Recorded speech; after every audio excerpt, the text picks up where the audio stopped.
अच्छा, 5वीं मंजिल पे हैं आप लोग, लिफ्ट से आ जाए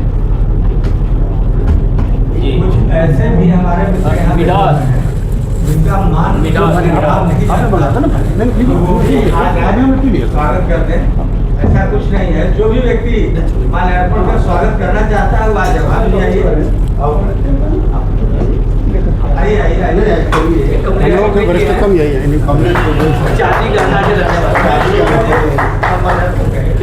अरे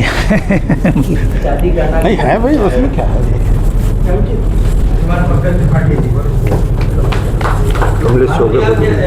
कमलेश चौबे भदोही जी। आने में मुझे विलम्ब हो गया, आप हमें क्षमा प्रदान करेंगे। जो प्रश्न उपस्थित किए गए हैं उसका जवाब भी आवश्यक है, क्योंकि संवाद होना चाहिए।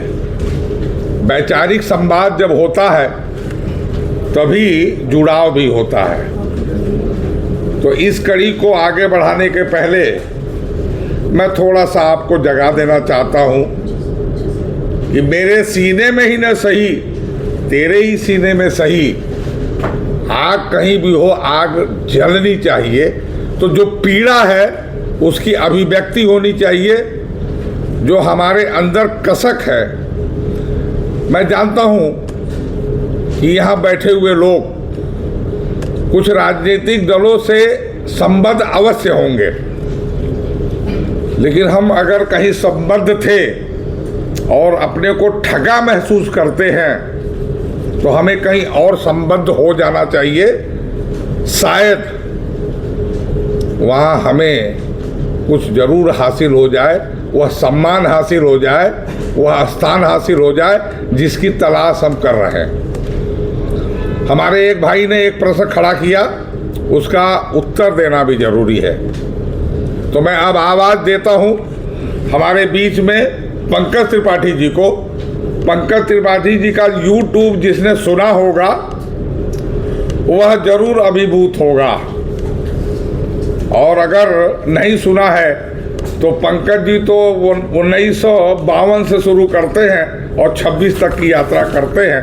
तो आप लोग सुने, आनंदित हो, लाभान्वित हो। धन्यवाद। आइए पंकज जी।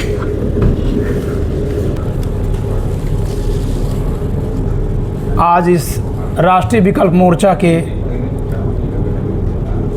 भगवान भोलेनाथ की नगरी में आयोजित प्रथम औपचारिक कार्यक्रम में आए आप सभी दिव्य आत्माओं को कोटि कोटि प्रणाम, कोटि कोटि नमन। मैंने दिव्य आत्मा केवल इसलिए नहीं कहा कि दिव्य आत्मा शब्द एक है और वह अच्छा शब्द है, मैंने कह दिया।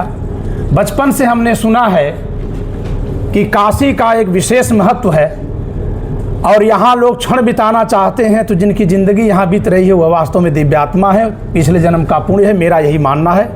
इसी भाव से मैं आप सबको कोटि कोटि प्रणाम करता हूँ। मंचासीन राष्ट्रीय विकल्प मोर्चा के महासचिव आदरणीय श्री हरेंद्र नाथ पांडे जी, राष्ट्रीय विकल्प मोर्चा के उत्तर प्रदेश के प्रभारी, और मेरी दृष्टि में इस राष्ट्रीय विकल्प मोर्चा के वास्तविक जन्मदाता हमारे बड़े भाई आदरणीय श्री जुगल किशोर जी, सर्वजन सनातन पार्टी के संस्थापक राष्ट्रीय अध्यक्ष आदरणीय श्री शीतला प्रसाद पांडे जी, सर्वजन सनातन पार्टी के राष्ट्रीय महासचिव हमारे साथी अधिवक्ता श्री मृत्युंजय चौबे जी, सत्यमेव जयते पार्टी के संस्थापक राष्ट्रीय अध्यक्ष आदरणीय श्री श्यामधर तिवारी जी, और मैं आप सबको एक बार फिर से प्रणाम करता हूं कि मंच की पूर्णता तभी होती है जब यहां श्रोता हूं। अगर इन बिना श्रोताओं के मंच बना दिया जाए तो उसकी कोई पूर्णता नहीं है, अपने आप में वो शून्य है। तो यह साधन है, लक्ष्य आप हैं। तो ऐसे लक्ष्य को मैं फिर से प्रणाम करता हूं। सवाल यह है कि राष्ट्रीय विकल्प मोर्चा का गठन क्यों हुआ? जवाब यह है कि जब यूजीसी के माध्यम से सरकार ने हमको झकझोरा तब हम जगे और हमको लगा कि हमारे पर कुछ प्रतिबंध लगाए जा रहे हैं, हमारे पर कुछ सवाल उठाए जा रहे हैं, हमें कहीं ना कहीं रोका जा रहा है। पहली बार हमको लगा, हम लोग थोड़े कुल बुलाए, मैं स्वयं 1 सप्ताह तक कोई वीडियो नहीं बनाया। ये क्या है? इतने आश्वस्त हम लोग हैं, जबकि मैं तो आलोचकों में से रहा हूं, इतने आश्वस्त कि भाजपा हमारे समाज के खिलाफ कर रही है, ऐसा नहीं हो सकता। कहीं झूठ तो नहीं है। लेकिन जैसे अगर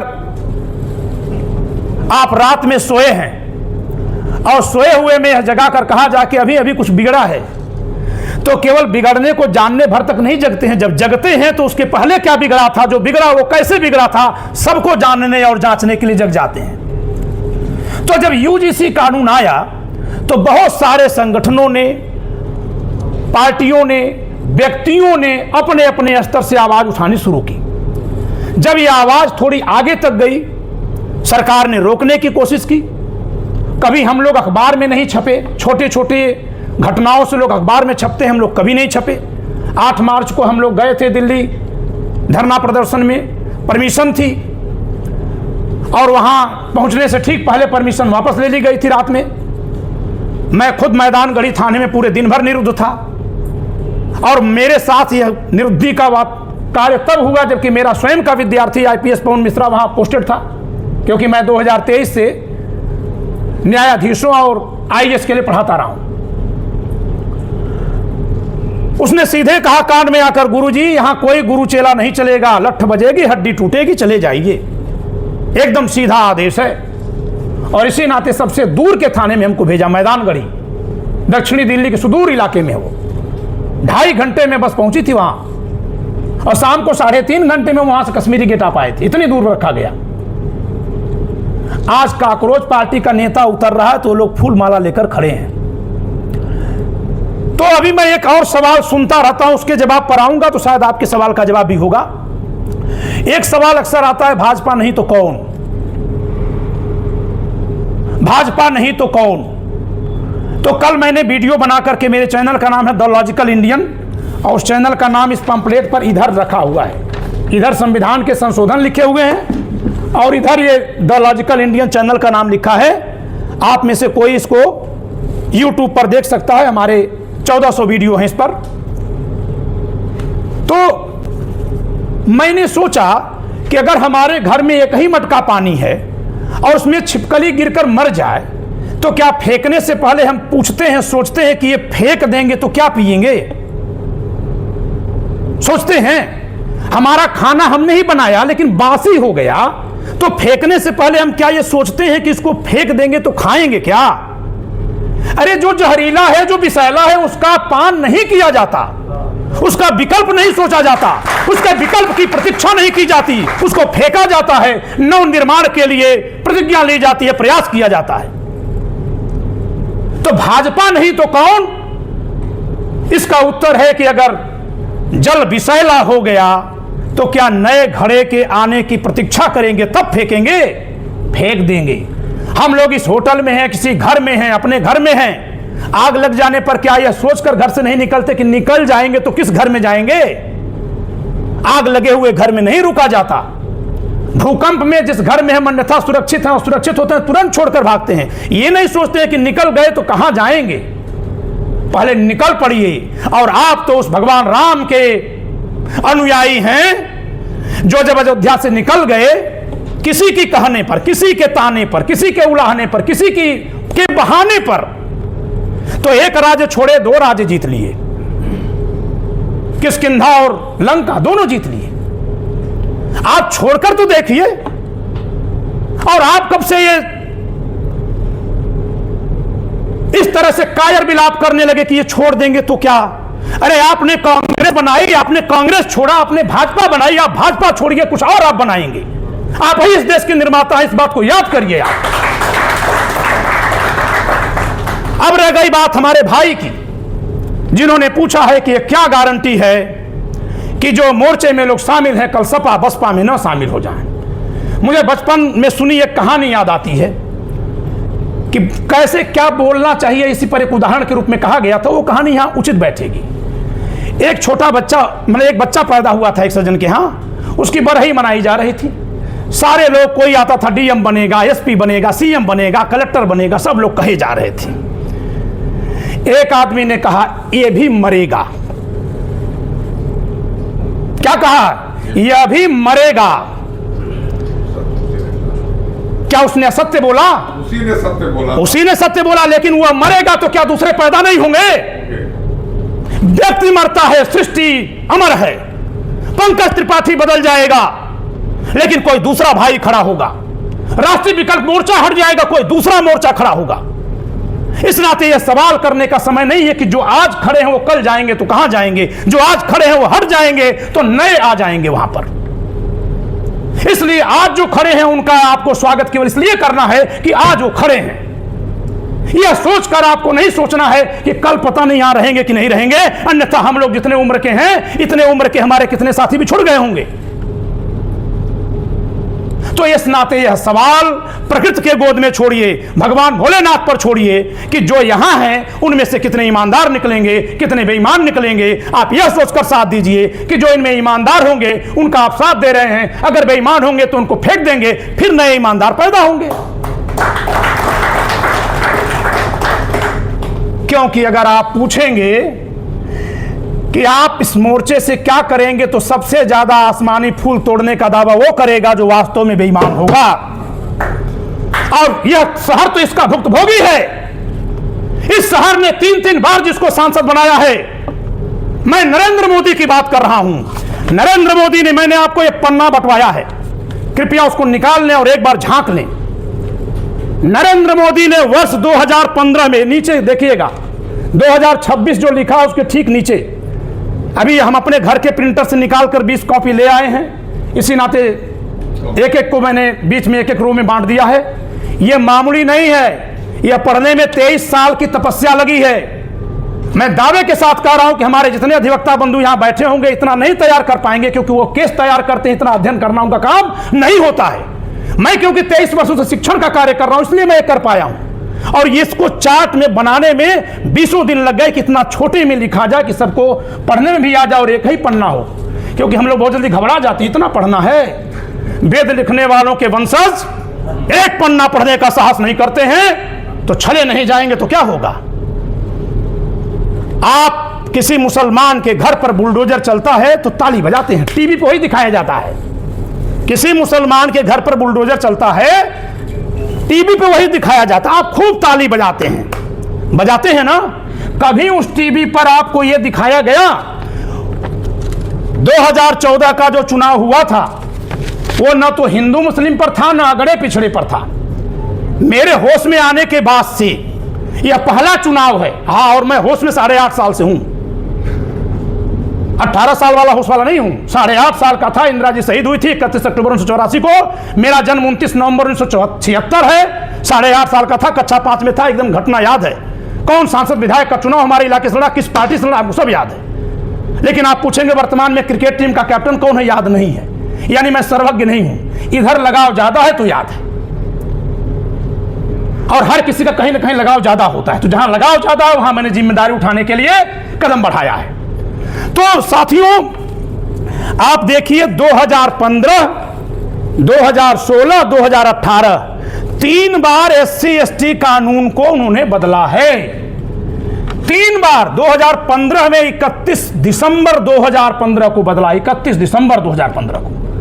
बनारस के लोग उनको सांसद के रूप में चुने हैं। आप में से कितनों को पता है कि 2015 में, और मेरे बताने पर या इस समय यूजीसी के बाद जान गए हो तो मत हाथ उठाइएगा।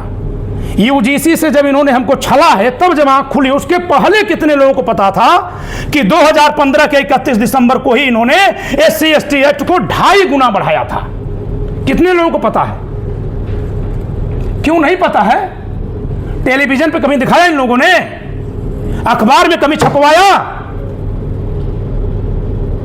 कितना बड़ा धोखा आपके साथ किया। यह कानून आपके खिलाफ बना है, आपके खिलाफ। इस कानून की स्थिति आज यह है कि लखनऊ में रहने वाली एक ब्राह्मण महिला हमको फोन करती है जब हम SC/ST पर बताने लगे कि जहां अत्याचार हो रहा बताइए, हम आवाज उठाएंगे। वो शिक्षिका हैं। उन्होंने फोन करके कहा कि मैं विधवा हूं, मेरे 2 बच्चे हैं, मैं शहर में शिक्षिका हूं सरकारी। एक SC समाज के व्यक्ति को पता चल गया है, वो मेरे घर के सामने रोज JCB खड़ी कर देता है, परेशान करता है। और मेरे पर दबाव डाल रहा है कि रात में घर में आने दो, नहीं तो तुम्हारे बेटों पर केस लिखवा देंगे। फपक फपक कर रोने लगी वो महिला। ये कानून कौन बनाया? मैं क्या करता? मैंने कहा ठीक है, आप बताइए, हम इसको अपने चैनल के जरिए उठाएंगे। 1 घंटे बाद उनका फोन आया, रोने लगी, कहीं पंकज जी आप तो उठा देंगे, लेकिन मैं समाज में नहीं मुंह दिखाने लायक रहूंगा, मेरे बच्चे कहां जाएंगे। और ये एक घटना नहीं है, ये इस तरह का कोढ़ है, ऐसा रोग है कि इसमें से न जाने कितनों को धमकियां दी गई, कोई बताता नहीं है, क्योंकि पूर्वजों की शान जो हमसे जुड़ी हुई कहीं वो धूमिल न दिखाई दे। 374 मामले आए यूजीसी का जब कानून लाया इन्होंने कहा 374 आए थे, 118 इसके पहले थे। हुजूर जरा आइए, हम कापी जांचते हैं आपकी। ये 374 कितने वर्षों के हैं? 5 वर्षों के। यूजीसी यूनिवर्सिटी ग्रांट कमीशन किस स्तर के क्लास को देखता है? 12 के बाद जितनी भी कक्षाएं चलती हैं, चाहे किसी भी विधा में चले, सबको देखता है। 12 के बाद चाहे जितनी बड़ी पढ़ाई होती हो, अगर हम सभी विद्यार्थियों की गणना करें तो कम से कम 5 करोड़। 5 करोड़ को 5 साल गिनिए तो 25 करोड़। 25 करोड़ लोगों में 374 शिकायतें हो गई, तो तुम हमारे 35-40 करोड़ की आबादी को अपराधी घोषित करोगे? और अगली बात, अगर हम जन्मजात अपराधी हैं तो तुम्हारे मंत्री परिषद में बैठे ब्राह्मण ठाकुर कैसे अपराधी नहीं है? फिर निकालो उनको बाहर। अगर हमारे बच्चे स्कूल कॉलेज में जाके अपराध कर सकते हैं तो तुम्हारे साथ जो यंत्री मंत्री बन के बैठे हैं, पहले इनको भगाओ वहां से, तब तुम मानेंगे ना कि हम जन्मजात अपराधी हैं, जातिगत अपराधी हैं। उन्हीं के साथ तुम बैठे हो, चैनल पर उनको बैठाए हो, हर जगह उन्हीं के तुम आगे आगे पीछे पीछे बाड़ लगाए हो।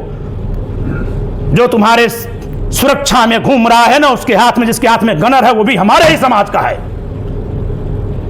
अब तुम हमें ही कह रहे हो हम जन्मजात अपराधी हैं। तो 374 केसों पर अगर पूरे एक समाज को, और ये 40% आबादी को उन्होंने कहा है, अगर आप हिमाचल प्रदेश में जाएंगे तो 55% आप हैं, उत्तराखंड में जाएंगे 51% हैं, भारत के स्तर पर जाएंगे तो अनारक्षित वर्ग करीब करीब 40% है। 40% आबादी को जन्मजात अपराधी बना दिया। तो मैंने पूछा कि भाई 374 शिकायतें जिनकी आई हैं वो किनकी आई हैं? आपने हमको भी कभी शिकायत करने का कोई मौका दिया था? कोई है कानून? यूजीसी कानून बन जाएगा, हमारे बच्चे को कोई दूसरा कोई भी गाली देगा, क्या वो शिकायत कर पाएगा? शिकायत करने का अधिकार ही नहीं है आपको। जरा सोचिएगा गंभीरता से। यूजीसी कानून में हमको शिकायत करने का अधिकार नहीं है। तो जब 5 साल बाद आंकड़े आएंगे तो हमारे खिलाफ अपराध के तो 0 आएंगे, क्योंकि हम तो शिकायत ही नहीं कर पाएंगे। खेल कहां से कितना गहरा है।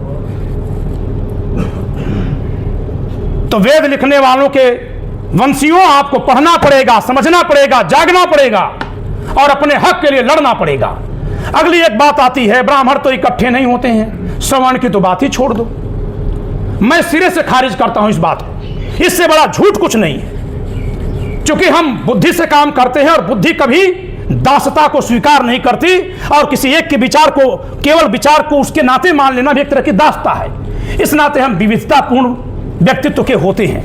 लेकिन विविधतापूर्ण व्यक्तित्व के होने के बावजूद भी शंकराचार्य ने जब आह्वान किया था तो किसने शंकराचार्य के जरिए सनातन को जीवित किया?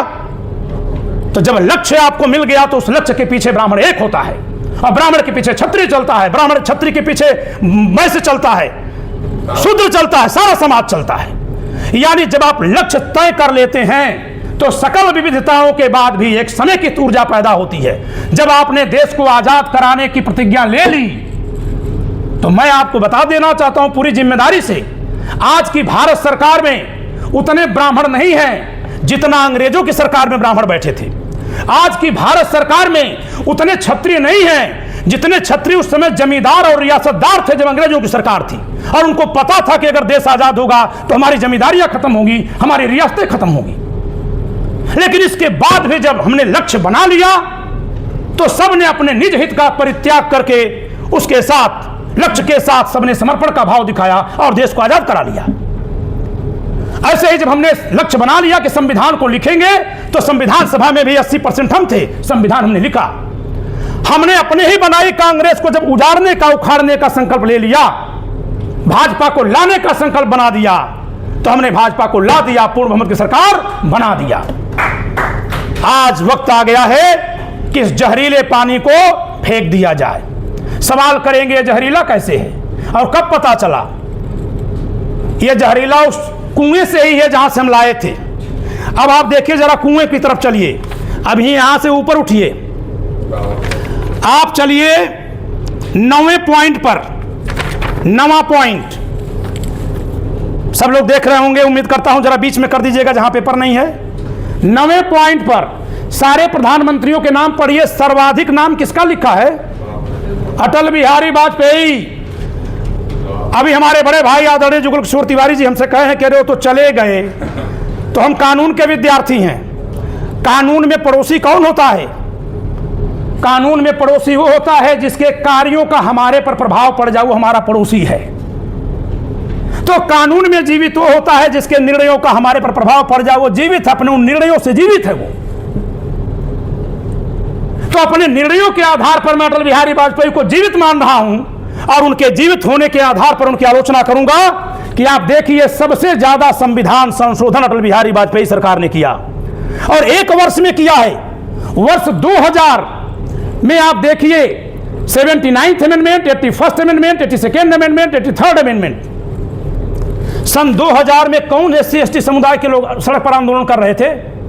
सन 2000 का मतलब 1999 में लाहौर बस यात्रा हुई थी और उसके बाद कारगिल हो गया था और कारगिल का जश्न मनाने में हम लोग इनको जितवा कर लाए थे।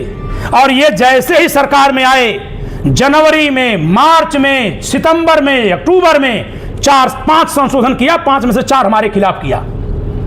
और एक बात और ध्यान रखिएगा, मैंने एक शब्दावली दी है, हमारे तमाम साथी उसको न्यायालयों में प्रयोग कर रहे हैं। अब जिसको आप आरक्षण कहते हैं वो आरक्षण नहीं है, वो प्रतिबंध है। जो आरक्षण है वो क्या है? हमारे लिए प्रतिबंध है। आप यहां पर आए हैं, ये आगे की 10 सीट रिजर्व कर दी जाए तो इसका मतलब क्या हुआ कि अगर आपके लिए नहीं है तो आपके लिए प्रतिबंधित है, आप इधर नहीं बैठ सकते। यही इसका मतलब है ना।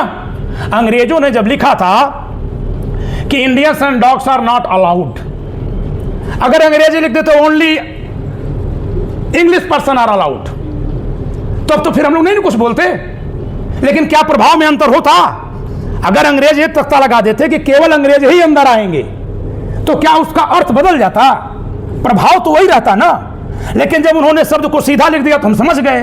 तो इन्होंने संविधान में जब आरक्षण लागू किया तो इन लोगों ने अर्थ को वही रखा लेकिन शब्द को उलट दिया हमको धोखा देने के लिए। जिसको आप आरक्षण कहते हैं वो आरक्षण नहीं, प्रतिबंध है। SC/ST के लिए 131 सीटें रिजर्व हैं। 543 में 131 कितने परसेंट है? लगभग 22% सीटें रिजर्व कर रहे हैं। ये 51% पर सरकार बनेगी, 22% तो पहले ही आप हारे हुए हैं। आप हारे हुए हैं 22%, आप चुनाव नहीं लड़ सकते। तो ऐसा संविधान में प्रावधान क्यों किया गया? मैंने संविधान सभा की पूरी डिबेट पढ़ी है, 11,000 पन्ने मैंने पढ़े हैं। वहां इस पर चर्चा हुई, यह नहीं स्वीकार किया जाएगा। यह हुआ कि ठीक है केवल 2 चुनाव तक लागू रहेगा, 10 वर्ष तक। तो 10 वर्षों तक के बाद इसको खत्म किया जाएगा। यानी हमारे पुरखों ने त्याग दिखाया कि हमने लड़ाई लड़ी, लोकतंत्र आया और अपने पर हमने प्रतिबंध लगाया। लेकिन हमने जो प्रतिबंध लगाया उसको हम ही ने बार बार बढ़ाया। क्यों बढ़ाया भाई? आप देख लीजिए, सबसे अधिक बार अगर किसी एक अनुच्छेद में, एक धारा में संशोधन हुआ तो वह धारा है अनुच्छेद 334। क्या आप लोगों को पता है कि 370 जिस सत्र में हटा था उसी सत्र में नरेंद्र मोदी की सरकार ने 334 को भी बदला। उसी सत्र में 2019 में जिस सत्र में 370 को हटाने का तमाशा ये किए, ढोल नगारा बजाकर पूरे देश को सुना रहे थे, उसी सत्र में 2019 में इन्होंने 334 को बढ़ाने वाला भी निर्णय लिया। क्या हमको आपको किसी ने बताया? कहीं भी चर्चा हुई? नहीं हुई। अगली बात, नीट में आप सुने हैं -40 वाला भी एडमिशन ले लेगा।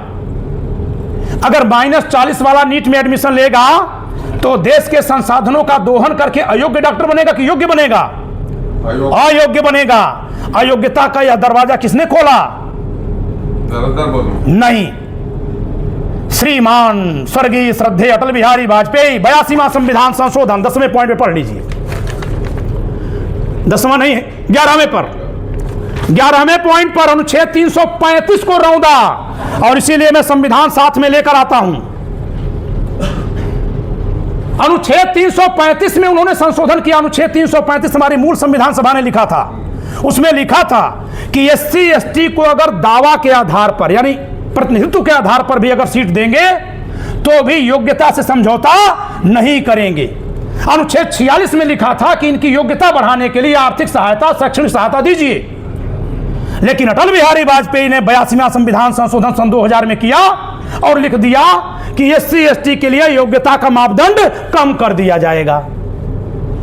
वो जो योग्यता का मापदंड कम करने की छूट दी है उसी से भी यहां तक पहुंच गया। तो हम पर बेड़ियां किसने लगाई, जिसके लिए हम ताली बजा रहे हैं। तो इसलिए मैंने एक कविता लिखी, बहुत लंबी है लेकिन केवल 4 पंक्तियां सुनाऊंगा कि पैरों में बेड़ियां पड़ गई, पैरों में बेड़ियां पड़ गई, लेकिन हम लोग को खबर नहीं तो क्या करते हैं, हाथ से ताली बजा रहे हो। पैरों में बेड़ियां पड़ गई, हाथ से ताली बजा रहे हो। जिसने तुमको कैद किया है उसी के नारे लगा रहे हो, जिसने तुमको कैद किया है उसी के नारे लगा रहे हो। और अटल बिहारी वाजपेयी के लिए मैं लिखता हूं कि नहीं पता था तुम घाती हो। मैं अटल जी पर 1999 में 19 फरवरी को जिस समय लाहौर बस यात्रा वो कर रहे थे, मैं LLB का स्टूडेंट था। मेरे सब बड़े भाई लोग मेरे साथ लखनऊ में रहते थे, वो लोग फिल्म देखने गए। छोटे भाई को तो बड़ा भाई फिल्म देखने जा रहा, अनुमति मिल गई, एक तरह से लाइसेंस मिल गया। लेकिन मैंने कहा कि नहीं, लाहौर बस यात्रा हो रही है, ऐतिहासिक घटना है, मैं रेडियो पर सुनूंगा। और जब मैंने सुना तो सुनना बंद कर दिया। मैंने तत्काल कविता लिखी थी, बहुत बड़ी कविता है, सुनाने में घृणा आती है कि मैं ऐसे व्यक्ति के लिए कविता लिखा, तब भी 4 लाइनें सुना दे रहा हूं। अटल तो अटल है, अटल हो तो ऐसे, अमन की खातिर अटल जी हैं जैसे, अमन अटल जी हैं, शांति मित्रता है कवि हैं, जो कह ना सके हम वैसी छवि हैं। कहते कि उनका है जीवन अकेला, न घर का न झंझट न कोई झमेला, पर सच है कि उनके करोड़ों हैं भाई, करोड़ों हैं बहनें, करोड़ों हैं माई।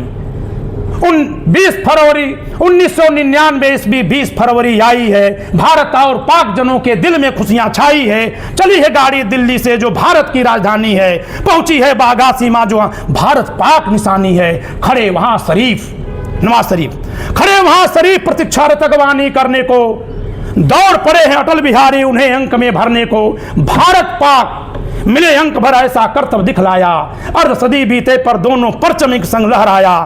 किया भूमि का रंग श्वेत, सरहद का रंग भी बदला है, जनगण मन लो सुनो पाक में कैसा अदला बदला है। अब ना गोदे खाली होंगी ना बहुएं विधवा होंगी, अब ना गोदे खाली होंगी ना बहुएं विधवा होंगी, धरती रही रक्तमय अब तक अब से हरी भरी होगी। लंबी कविता है, मैं अब क्या सुनाऊं।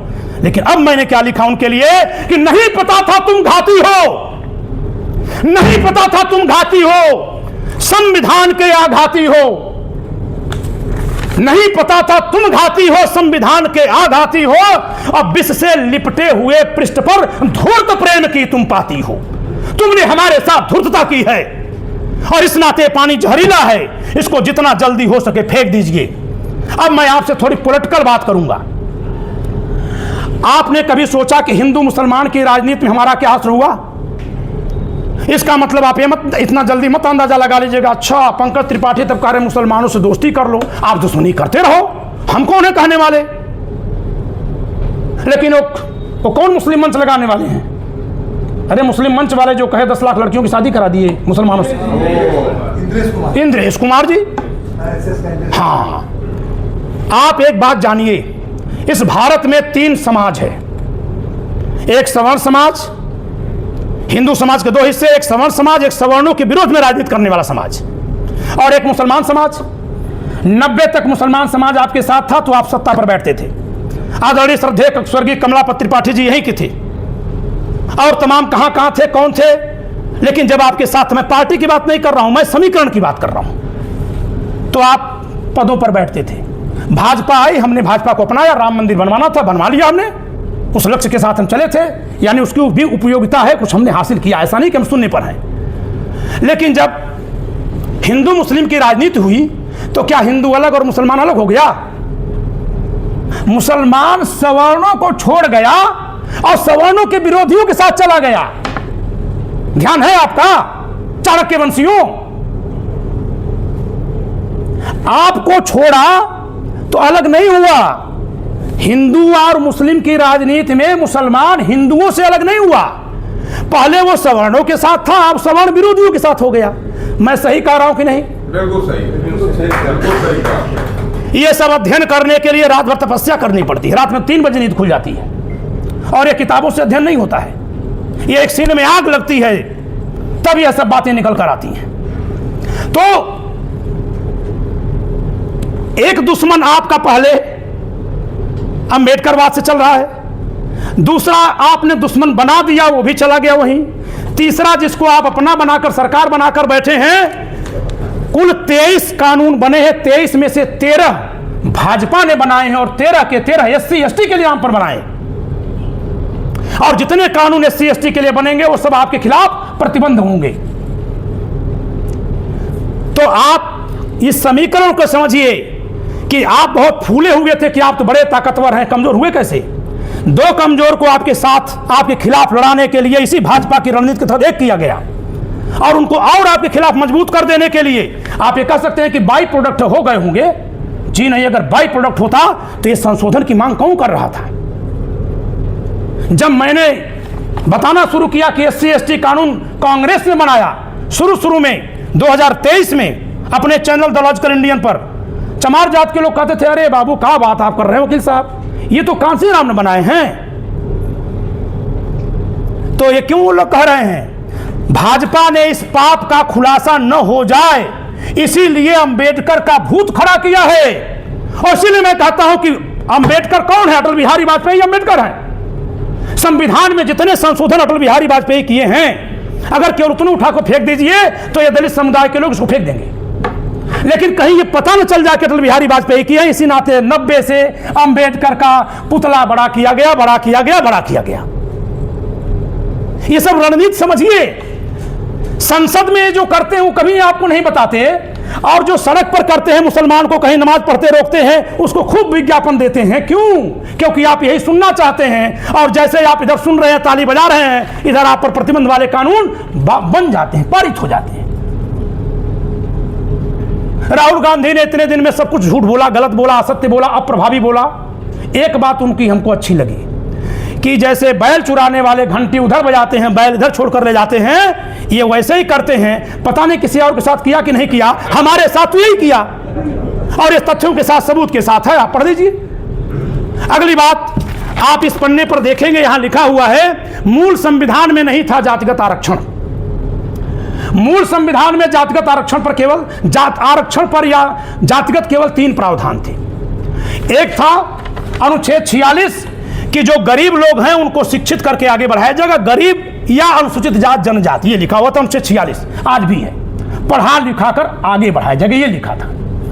एक था अनुच्छेद 334 जिसमें था लोकसभा विधानसभा में 10 वर्ष के लिए सीट आरक्षित रहेगी, 10 वर्ष बाद स्वतः समाप्त हो जाएगी। तो अगर 10 वर्ष बाद समाप्त हो जानी थी और 2030 तक बढ़ाया गया और हर बार 10 साल के लिए बढ़ाया गया, तो कितनी बार बढ़ाया गया? 70 वर्षों तक बढ़ाया गया। नहीं, 10 भागे 10, 7 बार संविधान का संशोधन हुआ। अगर हम में से किसी को एक बार के संशोधन की खबर हो तो भी हम मान जाए कि चाणक्य वंशी यहां बैठे हैं। हमें धोखा क्यों हो रहा है? क्योंकि हम धोखा खाने के आदी हो गए हैं, इसीलिए जगाने आया हूं। अब आप मेरी बात बताइए, मेरे भाई ने जो सवाल पूछा, कल कांग्रेस में चला जाएगा, बसपा में चला जाएगा, सपा में चला जाएगा, जो देकर जा रहा हूं उससे पीढ़ी अमर रहेगी, चाहे मैं कहीं चला जाऊं। जो दे दिया वो तो रहेगा ना आपके पास। ये तथ्य जो मैंने आज आपको बता दिया वो तो नहीं छुपा पाऊंगा। किसी ने कहा कि आप पर खतरा है, जान का खतरा है, मैंने कहा मेरे विचार अमर हो जाएंगे। और मैंने कितनी जड़ें खोद दी हैं यूट्यूब पर कि उतने से ही इनकी जड़ खुदेगी और खुद कर रहेगी। और स्वयं पर एक भरोसा करिए कि जब जब देश का लक्ष्य चुना गया है, हमारे समाज ने लक्ष्य चुना है, और जब आपने लक्ष्य चुना है तो आप एकजुट हुए हैं और उसको पूरा किए हैं। इस बार का लक्ष्य भी पूरा होगा, यह होकर रहेगा, यह होकर रहेगा। एक बात छोटी सी राष्ट्रीय विकल्प मोर्चा के बारे में कह रहा हूं। राष्ट्रीय विकल्प मोर्चा एक ऐसी कल्पना है, इतनी खूबसूरत कल्पना है, जिसमें किसी के अस्तित्व को खत्म किए बिना ही, किसी के अस्तित्व पर सवाल किए बिना ही, किसी को किसी के पीछे खड़ा होने का दबाव डाले बिना ही सबको एक साथ कर दिया गया है। मैं समझता हूं कि राष्ट्रीय विकल्प मोर्चा एक ऐसा घेरा है, एक ऐसे बड़ी बाह का घेरा है जिसमें आत्मीयता है, सबको एक साथ समेट लेने की क्षमता है। जब हम गले मिलते हैं तो क्या गले को विलीन करते हैं? जी नहीं, अपनी ऊर्जा एक दूसरे से विनियमित कर लेते हैं, दोनों की ऊर्जा बढ़ जाती है। वैसे ही राष्ट्रीय विकल्प मोर्चा एक घेरा है जिसमें जो आएगा उसकी ऊर्जा बढ़ेगी और हर किसी के आने से पूरे राष्ट्रीय विकल्प मोर्चा की ऊर्जा बढ़ जाएगी। इसलिए आप सबका आह्वान करता हूं कि हमारे उत्तर प्रदेश के प्रभारी आदरणीय श्री जुगल किशोर तिवारी जी के कार्य को आप लोग सहयोग दीजिए, क्योंकि उत्तर प्रदेश में ढांचा खड़ा करने की जिम्मेदारी आपकी है, ये बहुत बड़ी जिम्मेदारी है। तो जो कोई जहां से सहयोग कर सकता है सबका अभिनंदन है, वंदन है, और यह पीढ़ी आने वाली कृतज्ञ होगी। इसी के साथ मैं अपनी वाणी को विराम देता हूं। जय श्री राम।